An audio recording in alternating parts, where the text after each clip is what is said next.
आपके favourite morning prime time show 9 बज गए का आपके साथ हूं मैं नेहा बातम। अगले 1 घंटे तक आपको मिलेगा खबरों का सुपर डोज। बुलेटिन में आपको मिलेंगी देश दुनिया की हर वो खबर जिसका सीधा सरोकार आपसे है। लेकिन खबरों का सिलसिला शुरू करने से पहले हमेशा की तरह बुलेटिन की कुछ झलकियां आपको दिखा देते हैं। बात पुलवामा हमले में पाकिस्तान का हाथ कबूलने वाले मंत्री फवाद चौधरी की होगी, जिन्होंने आज तक से एक्सक्लूसिव इंटरव्यू में क्या कुछ कहा है ये आपको दिखाएंगे। फ्रांस शहर नीस में हुए आतंकी हमले की खबर भी आपको दिखाएंगे, जब गोलियों की तड़तड़ाहट से थर्राया नीस का चर्च। श्रीनगर आपको लिए चलेंगे डल लेक पर, जहां लॉकडाउन के बाद लौटी है बहार। और ठीक आधे घंटे बाद यानी कि सुबह 9:30 बजे 100 शहर 100 खबर।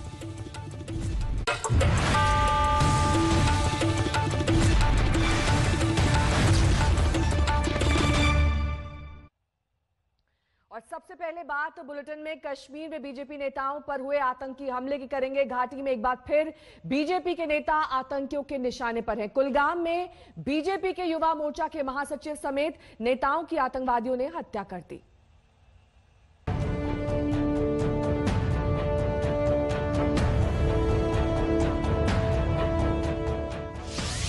कश्मीर में फिर आतंकियों का खूनी खेल, 3 बीजेपी नेताओं की हत्या, आतंकियों के हॉटस्पॉट कुलगाम पर शिकंजा।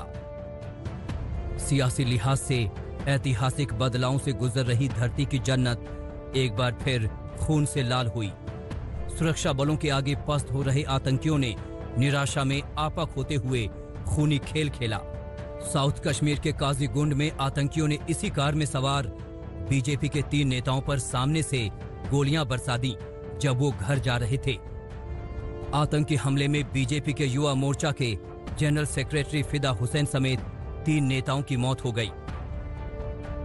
फिदा हुसैन के साथ हमले में मारे गए नेताओं के नाम उमर राशिद बेग और उमर रमजान हैं। तीनों को अस्पताल ले जाया गया, लेकिन उनकी जान नहीं बच पाई। बीजेपी ने साफ कहा है कि जो पार्टियां कश्मीर में सक्रिय हो रही हैं, वो निशाने पर हैं। जिस प्रकार से उनकी हत्या की गई, मुझे लगता है कि जिस प्रकार से कुछ पॉलिटिकल पार्टीज जो कश्मीर में एक्टिव होने का प्रयास कर रही हैं, उनके द्वारा प्रवोक किए जाने पर इस प्रकार की घटनाएं होती हैं। खैर, इसको सहन नहीं किया जाएगा। उमर अब्दुल्ला और महबूबा मुफ्ती ने हमले की निंदा की है।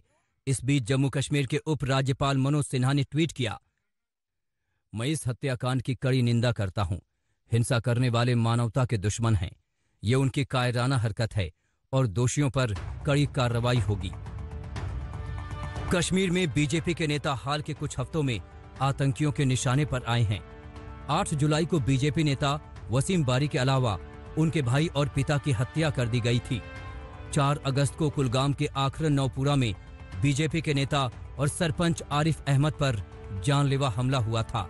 6 अक्टूबर को गांदरबल में भी जिला भाजपा अध्यक्ष गुलाम कादिर राथर को मार दिया गया था। ये भी महज संयोग था कि एनआईए ने कुलगाम में ही आतंकियों के संदिग्ध ठिकानों पर छापेमारी की थी। कुछ घरों की तलाशी ली गई थी, लेकिन कुछ घंटों बाद ही आतंकियों ने तिहरे हत्याकांड को अंजाम दे दिया। श्रीनगर से शुजाउल हक के साथ कमलजीत संधू, आज तक। तो कश्मीर में बीजेपी नेताओं की हत्या की पीएम मोदी ने निंदा करते हुए शोक व्यक्त किया है। पीएम मोदी ने ट्वीट करके कहा, अपने 3 युवा कार्यकर्ताओं की हत्या की मैं निंदा करता हूं। वो ऊर्जावान युवा जम्मू कश्मीर में शानदार काम कर रहे थे। शोक की इस घड़ी में उनके परिवार के प्रति मेरी संवेदनाएं हैं। भगवान उनकी आत्मा को शांति दे। कश्मीर में इन हत्याओं के पीछे आतंकी हैं, लेकिन इन आतंकियों के पीछे कौन है ये अब किसी से छिपा नहीं है। कल पाकिस्तान के एक मंत्री ने इसे वहीं की नेशनल असेंबली में कबूल लिया था। पाकिस्तान के मंत्री फवाद चौधरी ने न सिर्फ पुलवामा हमले में पाकिस्तान का हाथ कबूला, बल्कि इसे इमरान खान की बड़ी कामयाबी भी बताया। पुलवामा में जो हमारी कामयाबी है वो इमरान खान की क़यादत में इस कौम की कामयाबी है। जिस बात का दावा भारत पहले दिन से कर रहा था, 623 दिन बाद पाकिस्तान ने भी उसे कबूल कर लिया है। पाकिस्तान की नेशनल असेंबली में वहां के मंत्री फवाद चौधरी का ये बयान सुनिए, किस तरह वो बड़े गर्व के साथ पुलवामा आतंकी हमले का श्रेय इमरान खान को दे रहे हैं। हमने हिंदुस्तान को घुस के मारा है जनाब स्पीकर वहाँ पे, और पुलवामा में जो कामयाबी है पुलवामा में जो हमारी कामयाबी है वो इमरान खान की क़यादत में इस कौम की कामयाबी है। उसके हिस्सेदार आप भी सब हैं, उसके हिस्सेदार हम भी सब हैं। फवाद चौधरी का ये दावा पाकिस्तान के प्रधानमंत्री इमरान खान के उस दावे से बिल्कुल उलट है जिसमें उन्होंने बड़े ही पुरजोर तरीके से कहा था कि इसमें पाकिस्तान का कोई हाथ नहीं है। मैं आज हिंदुस्तान की गवर्नमेंट को ऑफर कर रहा हूं, किसी किस्म की आप तहकीकात करवाना चाहते हैं इस इंसिडेंट में कि कोई पाकिस्तानी इसमें मुलव्वस था, हम तैयार हैं। अगर आपके पास कोई एक्शनेबल इंटेलिजेंस है कि पाकिस्तानी इन्वॉल्व है, वो हमें दे, मैं आपको गारंटी करता हूं कि हम एक्शन लेंगे। बहरहाल इमरान के दावे की पोल उन्हीं के मंत्री ने खोल दी है। पाकिस्तान पर भारत का आरोप एक बार फिर से सही साबित हुआ है। पाकिस्तान के उन मंत्री का धन्यवाद देता हूं कि जिस बात को अब तक नहीं कबूल रहे थे उन्होंने कबूल ली। आतंकवादी घटना कराना अगर बहुत बड़ी कामयाबी मानी जाती है या अचीवमेंट माना जाता है सरकार का, तो सिर्फ एक ही चीज दिखाता है कि पाकिस्तान एक आतंकवादी देश है। जितना इसके ऊपर दुनिया अलग अलग प्रतिबंध लगाए उतना ज्यादा अच्छा है। पैर कांप रहे। एक दिन पहले पाकिस्तान के पूर्व स्पीकर और पूर्व विदेश मंत्री ने नेशनल असेंबली में यह खुलासा किया था कि विंग कमांडर अभिनंदन को बंदी बनाने के बाद पाकिस्तानी आर्मी चीफ के पांव भारत के हमले की आशंका में कांप रहे थे। वो पसीना पसीना हो रहे थे। इसी खौफ में उन्होंने अभिनंदन को रिहा किया था। प्राइम मिनिस्टर साहब ने आने से इनकार कर दिया और चीफ ऑफ आर्मी स्टाफ तशरीफ लाए। पैर कांप रहे थे, पसीने माथे पे थे और हमसे शाह महमूद साहब ने कहा, फॉरेन मिनिस्टर साहब ने, कि खुदा का वास्ता है अब इसको वापस जाने दें, क्योंकि 9 बजे रात को हिंदुस्तान पाकिस्तान पे अटैक कर रहा है। इसी बयान के जवाब में इमरान खान के मंत्री ने वो सच कबूल किया जो अब तक सिर्फ आरोपों की शक्ल में था। क्या यूएन अब पाकिस्तान के खिलाफ कार्रवाई करेगा? क्या FATF पाकिस्तान को ब्लैकलिस्ट करेगा? Aaj Tak bureau. Fawad Chaudhry Pakistani national assembly में सच बोल तो गए, लेकिन जैसे ही आज तक पर आए उन्होंने पलटी मार ली। देखिए आज तक के तीखे सवालों पर फवाद ने कैसे जुबान ही बदल ली। फवाद चौधरी साहब, बधाई दे दूं सबसे पहले आपको कबूलनामे के लिए, आपने हिम्मत की सच बोलने की। अच्छा, पहली बात तो ये है कि जो आपने पढ़ा है ये मुझे जरा बताइएगा, ये आपने कहां से पढ़ा है? मैंने तो सुना है सर आपको। अच्छा, आपने जो सुना, आप जरा मुझे, मैं आपको अपनी टेप में भेज दूंगा, आप मुझे अभी व्हाट्सएप करिएगा, आप चला दीजिएगा। उसकी वजह यह है कि आप बैठे हैं टीवी के ऊपर और टीवी के ऊपर ऑब्वियसली रिस्पॉन्सिबिलिटी बढ़ जाती है कि जो आम जनता तक जो बात पहुंचे वो सही होनी चाहिए, उसमें गलतियां नहीं होनी चाहिए। तो आपको पता हो कि जो बात मैंने कही है वो क्या कही है। 14 फरवरी को एक वाकया हुआ, एक 26 फरवरी को वाकया हुआ। मैंने जो अपनी स्पीच की है वो 26 फरवरी के वाकये को की है, जब हिंदुस्तान ने जुर्रत की थी पाकिस्तान की टेरिटरी के अंदर घुसने की, और उसके बाद हमने उसको रिटेलिएट किया था। और हमारी जो JF थंडर जहाज है उन्होंने आपको अंदर घुस के अभिनंदन को भी पकड़ा था और आपके जहाजों को भी तबाह किया था। और मुझे उम्मीद है कि आप दोबारा ऐसी हरकत नहीं करेंगे। सर, हरकत हमने कहाँ की, आप ही ने की। आपने जो पार्लियामेंट में बोला हमने उसको लेके सवाल पूछे। आपने उसमें ना कोई तारीख आइडेंटिफाई करने की कोशिश की। उस समय आपने जो कहा पुलवामा में जो हुआ वो इमरान खान की क़यादत में हुआ और पूरी हमारी कौम इसकी हिस्सेदार है। आपने ना कहा हो तो बता दीजिए। बिल्कुल, आप जरा मेरा क्लिप पूरा पढ़िए, पूरा सुनिए, तो आपको पता चल जाएगा कि मैंने क्या बात कही है। और जो 14 तारीख को हुआ वो दहशतगर्दी थी, उसके ऊपर प्राइम मिनिस्टर साहब ने बात की। हमने आपको ऑफर किया, हमने आपको कहा कि आइए हमारे साथ बैठिए, हमें एविडेंस दीजिए एंड लेट्स इन्वेस्टिगेट टुगेदर। आपने वो भी नहीं किया। प्रॉब्लम यह है कि हिंदुस्तान के अंदर, पाकिस्तान में हिंदुस्तान को लेकर के सच्ची बात यह है कि बहुत ज़्यादा वॉर मॉन्गरिंग नहीं है, लेकिन हिंदुस्तान में जब से मोदी साहब की सरकार आई है बहुत ज़्यादा वॉर मॉन्गरिंग बढ़ गई है। हर बात के ऊपर लेकर के हम कहते हैं कि जंग लड़ लें, चाइना से जंग लड़ लें, पाकिस्तान से जंग लड़ लें, बांग्लादेश से जंग लड़ लें, नेपाल से जंग लड़ लें। हिंदुस्तान जो मेरे इंडिया के अंदर बहुत दोस्त हैं, जिन हिंदुस्तानियों को मैं जानता हूँ, वो इतने जंगों वाले लोग तो नहीं है, ना ही वो लड़ना चाहते हैं। लेकिन मुझे नहीं समझ आती कि एक सेक्शन इन इंडिया क्यों इतना ज्यादा हर वक्त जंग और लड़ाई मार बड़ाई में पड़ा रहना चाहता है। पाकिस्तान की असेंबली में वहां के ही मंत्री ने सच कबूला और इधर राहुल गांधी बीजेपी के निशाने पर आ गए। पुलवामा हमलों पर बयानबाजी को लेकर बीजेपी राहुल गांधी और विपक्षी नेताओं से माफी की मांग कर रही है। हमने हिंदुस्तान को घुस के मारा है जनाब स्पीकर, वहां पे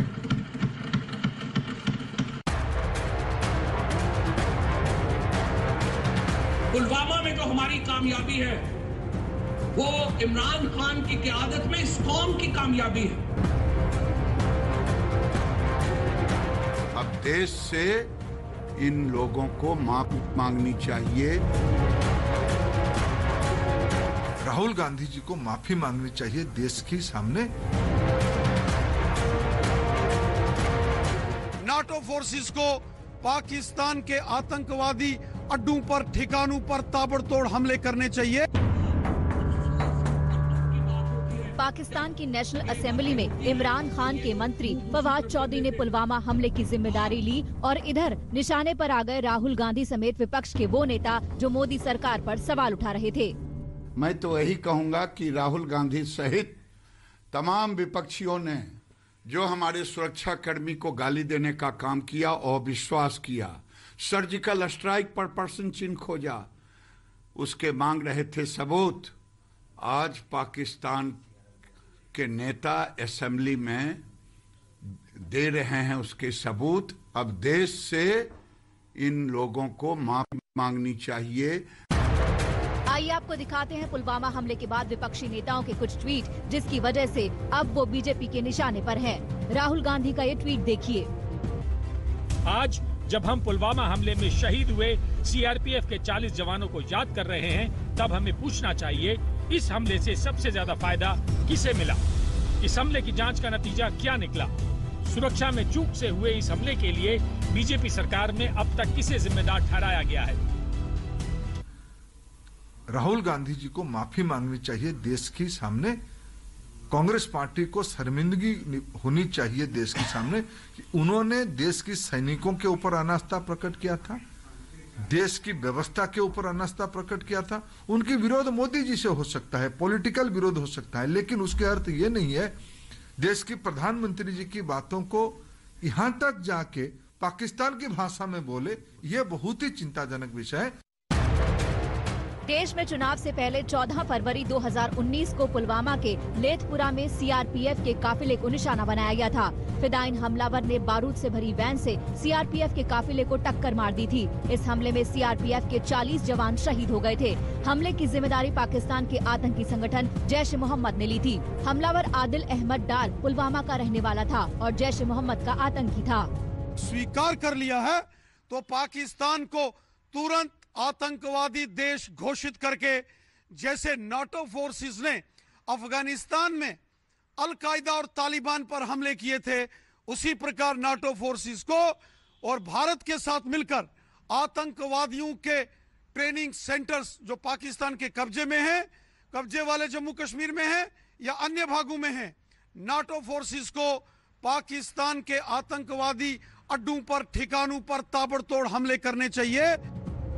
मुंबई पर 26/11 का आतंकी हमला हो या पुलवामा, इसमें पाकिस्तानी हाथ को लेकर भारत सबूतों पर सबूत देता रहा है, लेकिन अंतर्राष्ट्रीय स्तर पर पाकिस्तान पर कभी कोई ठोस कार्रवाई नहीं हुई। पुलवामा में जो हमारी कामयाबी है, लेकिन फवाद चौधरी के बयान ने अब यूएन के सामने कार्रवाई का ठोस आधार मुहैया करा दिया है। आज तक ब्यूरो। फ्रांस की अब बात करेंगे, जहां पर एक बार फिर आतंकी हमला हुआ है। दक्षिण फ्रांस के नीस शहर में कुछ लोगों पर चाकू से हमला किया गया, जिसमें 3 लोगों की जान चली गई, कई अन्य जख्मी हो गए। ये वारदात नीस के नोट्रे डैम चर्च के अंदर सुबह करीब 9 बजे हुई। चाकू लेकर घुसे एक शख्स ने अंदर बैठे लोगों पर ताबड़तोड़ वार करना शुरू कर दिया। हमलावर ने 2 लोगों का गला काट दिया, जबकि एक शख्स की चाकू के वार से हत्या कर दी। वारदात में कुल 3 लोगों की मौत हो गई, दर्जनों लोग घायल बताए जा रहे हैं और हमलावर को पुलिस ने गोली मारकर जख्मी कर दिया।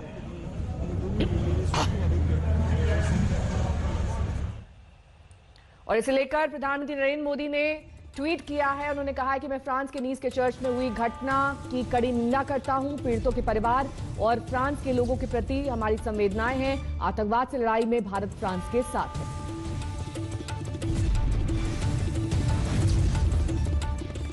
तो देश में कोरोना के मामले कम हो रहे हैं, लेकिन राजधानी दिल्ली के आंकड़े डरा रहे हैं। लगातार तीसरे दिन दिल्ली में कोरोना के नए केस का नया रिकॉर्ड बन गया है। एम्स के डायरेक्टर ने तीसरी लहर की चेतावनी दी है। तो एक्सपर्ट ये कह रहे हैं कि प्रदूषण के साथ मिलकर कोरोना कहर बरपा सकता है। सर, क्या ये कह सकते हैं कि दिल्ली में कोरोना की थर्ड वेव आ गई? हम ये कह सकते हैं कि थर्ड वेव आ गई है, या सेकेंड वेव जो है वो और ज्यादा बढ़ गई है, क्योंकि सेकेंड वेव कुछ हद तक कम हुई थी लेकिन उसके बाद एकदम केसेस बढ़ने लगे। तो सेकेंड वेव ही अभी पूरी तरह से थमी नहीं है, इसलिए हम यही कह सकते हैं कि अब केसेस फिर से बढ़ने लगे हैं। पिछले हफ्ते में हम एक राइजिंग ट्रेंड देख रहे हैं और हमारे केसेस 5000 से ज़्यादा पर दिन बढ़ गए हैं और ये एक चिंता का विषय है। डॉक्टर साहब, जब हम पूरे देश में ये कह रहे हैं कि कोरोना घट रहा है, पहले लगातार 75-80 हज़ार केस आने लगे थे एक दिन में, अब वो 47-48-50 हज़ार तक हो रहे हैं। ऐसे में राजधानी में राइजिंग ट्रेंड का मतलब, इसके पीछे कोई खास कारण आप देखते हैं? इसके पीछे 2-3 कारण हो सकते हैं। एक कारण तो यही है कि जैसे जैसे हमारा लॉकडाउन खुला है, लोगों में जितना प्रिकॉशन रखने चाहिए थे, स्पेशली शहरों में जहाँ पे क्राउडिंग ज़्यादा होती है, वो नहीं रखे गए।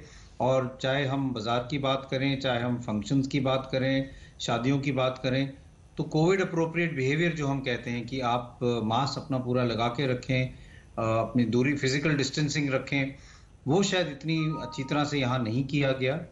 दूसरा ये बात भी सही है कि थोड़ा मौसम दिल्ली में और नॉर्दर्न इंडिया में ठंड का तरफ जा रहा है, और ठंड में हमने ये देखा है कि 2 चीज़ें होती हैं। एक तो वायरस जो है वो हवा में ज़्यादा देर तक सर्वाइव करता है और इसलिए इन्फेक्शन के चांसेस बढ़ जाते हैं, और दूसरा ठंड में लोग अंदर ज़्यादा रहते हैं, बाहर कम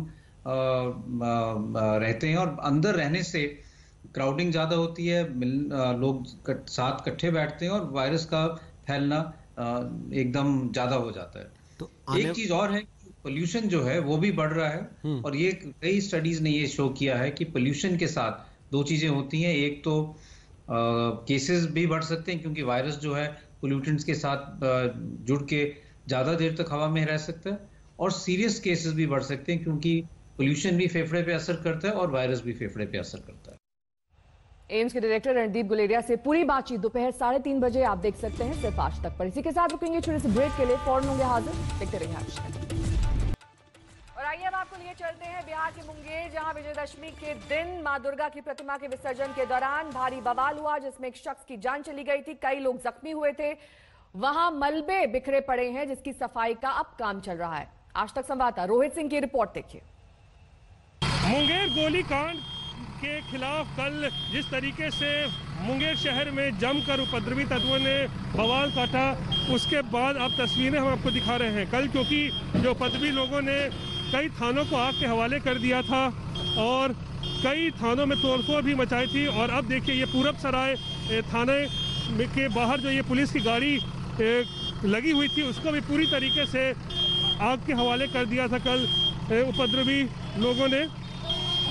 और अब हालात जब धीरे धीरे सामान्य होते जा रहे थे, यहाँ देखिए अब मलबा हटाने का काम जो है वो चल रहा है। यहाँ पे ये जो पुलिस की जीप है जो पूरी तरीके से जल चुकी है, इसके मलबे को अब जेसीबी मशीन के ज़रिए जो है वो यहाँ पर हटाया जा रहा है। और यही हालात कल कई सारे थानों में हुए थे। ये देखिए कई थानों में इसी तरीके के हालात थे जहाँ पे पुलिस की गाड़ियों को आग के हवाले किया गया और कई थानों में तोड़फोड़ भी की गई। और जो थाना प्रभारी हैं पूरब सराय के, वो बता रहे हैं कि जो उपद्रवी तत्व हैं उन्होंने थाने में भी घुसकर 140 राउंड गोली जो थी वो लूट ली, जो SLR और इंसास की गोलियां थी उनको लूट लिया है। लेकिन कल चुनाव आयोग ने जिस तरीके से यहाँ के DM और SP को हटाया, उसके बाद अब आज की सुबह देख सकते हैं दुकानें भी खुली हुई हैं और मुंगेर में ज़िंदगी पटरी पर आ रही है। लेकिन ये तस्वीरें आपको दिखा रही हैं कि किस तरीके से मुंगेर शहर में कल दिन भर जो है बवाल मचा रहा, किस तरीके से पुलिस को जो है स्थानीय लोगों ने जो है अपना निशाना बनाया। कैमरा पर्सन दीपक कुमार और गोविंद के साथ रोहित सिंह, मुंगेर, आज तक। मुंगेर की घटना को लेकर जबरदस्त सियासत जारी है। शिवसेना प्रवक्ता संजय राउत ने इसे हिंदुत्व पर हमला बताया।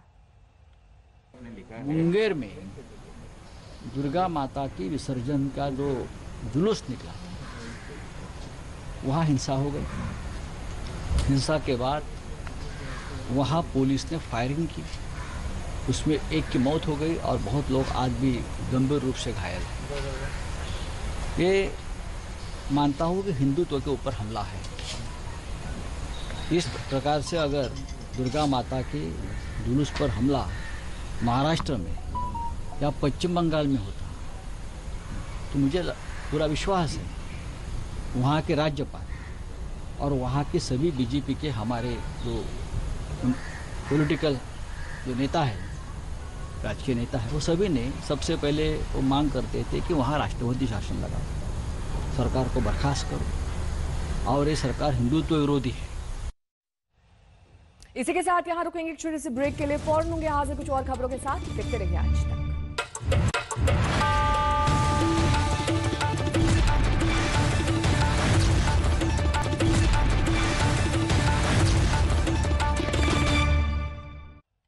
पुलवामा हमले को लेकर पाकिस्तान के मंत्री के कबूलनामे के बाद बीजेपी विपक्ष पर हमलावर है। विपक्षी नेताओं से माफी मांगने की मांग की जा रही है। इस मांग में सबसे ज्यादा हमलावर नजर आए केंद्रीय मंत्री वीके सिंह। क्या कुछ कहा उन्होंने, सुनिए।